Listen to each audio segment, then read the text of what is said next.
Good evening and welcome to Metro Focus. I'm Jenna Flanagan. Let the debate begin.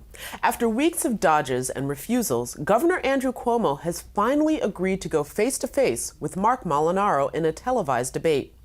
The agreement to a debate came Tuesday after Cuomo drew harsh criticism in the media for not committing to going one-on-one with his Republican challenger.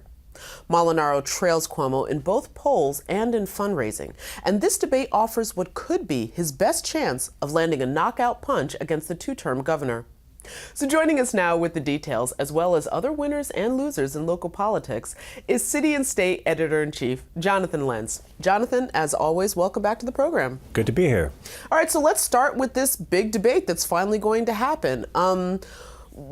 What can we expect? Because I understand that this is going to be taped, it's not going to be live, Sure. Well, the notable thing is it will actually be televised. Initially, the governor had been under pressure to have a debate. It wasn't clear whether he actually would. He had come out with this idea of, okay, we'll do a radio debate.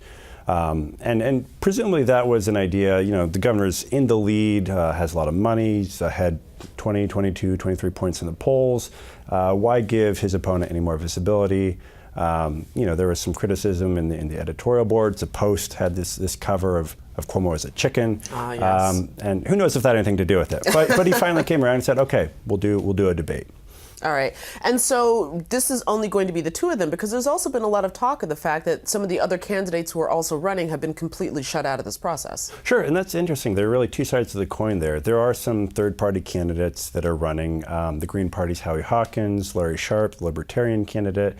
Perhaps most interestingly, Stephanie Miner, the former mayor of Syracuse, on the Sam party line. And yes, they won't get in. There's an argument made that you should have more people.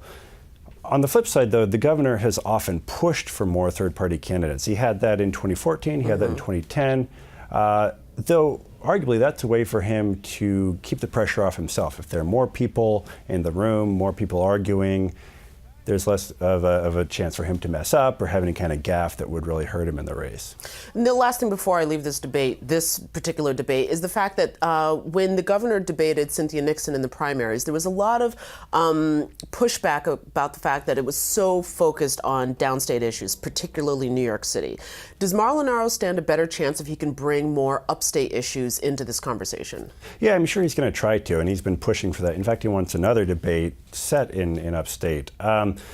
I think that criticism was fair during the first debate, that with Cynthia Nixon, who lives in New York City, a lot of the issues were focused on that.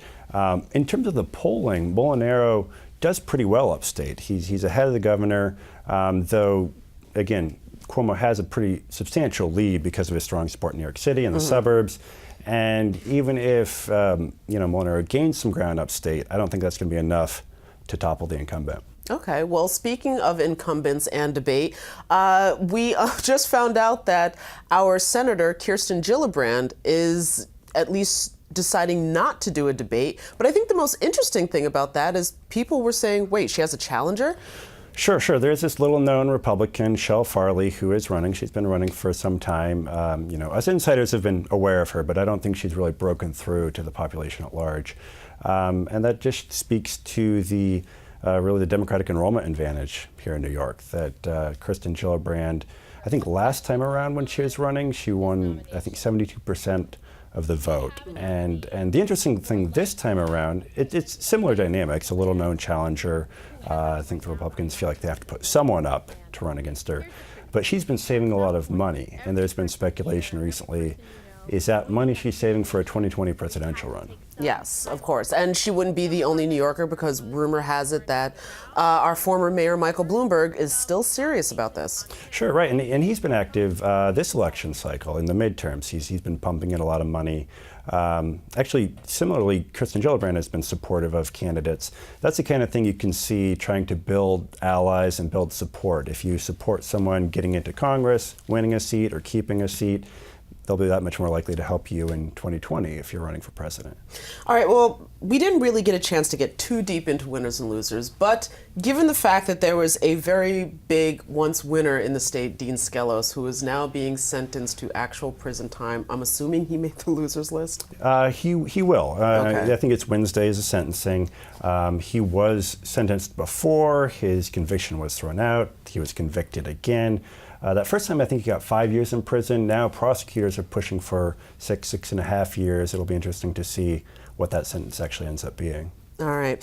So, of course, we'll be watching to see what happens with that. Are there any other people who have moved or made a significant splash on the winners and losers list? Yeah, Nate McMurray, he's a formerly little-known challenger, Democratic challenger in Western New York. He's taking on Chris Collins. He's a Republican congressman who is indicted on insider trading charges. I think he's still the favorite, the slight favorite, but McMurray has gained some ground. That'll be a race to watch on Election Day. All right, well, there's going to be so much to watch on Election Day, and of course, we will have you back to debrief what it was that happened. But thank you so much for joining us once again. Thank you.